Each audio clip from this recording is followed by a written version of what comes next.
Yana bir marotaba assalomu alaykum, hurmatli obunachilarimiz, aziz yurtdoshlar. Keyingi obzorimizdagi avtomobilimiz Qarasvetdan zerikkan og'alarimiz uchun oq rangni sizlarga tavsiya etaman. 2022-yilda ishlab chiqarilgan avtomat korobka, bor yo'g'i 31600 ni yurgan, holatlari ideal mashinamiz sotuvga keldi. Videomuza bir like bosib, kanalimizga obuna bo'lib qo'shiladigan chiqarmanglar, chiroyli narxda mashinalarni chiqarib boramiz. Bu mashinamizdan narxi shokolad narxda bo'ladi. Videoni oxirida aytib o'tamiz. Xo'p, 2022-yil aytib o'tdik. Amerikanka fara original qo'yilgan, kraskalar top toza, go'rtug'allaringiz idealni o'tiribdina. Xodoy oq svet, saka diskasi, ABS, lyuki, bakoy knopkasi hamma narsalari bor. 4 tane top toza yumshoq balonla mustanovka olgan ko'rkizsa sostoyaniyasini. Xo'p, Mejigar plutlari bor.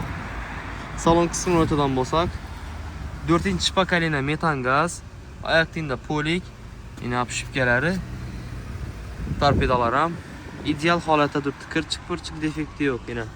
Arka taraflari. Monitorlar qo'yilgan mashinamizga. Sidina sostoyaniyasi ham top-toza bo'lib turibdi. Lyuklari bor.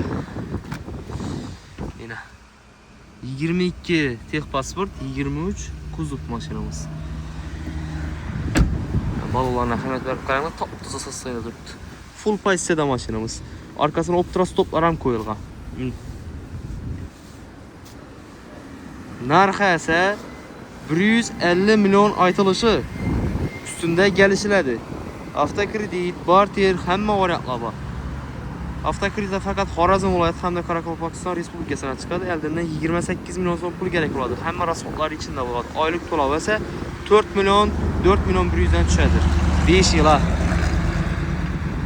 Qo'shimcha ma'lumotlarni bilecek bo'lsangizlar, video ostidagi telefon nomerlarimizga murojaat etsizlar.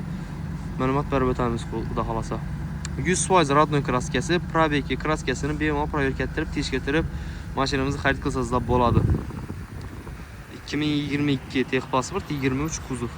Barter bor, ya'ni trading. 150 million aytilishi, ustunda kelishamiz, hurmatli obunachilar. Gelsizlar, chiroyli narxda mashinamizni xarid qilasizlar, xudo xolasa.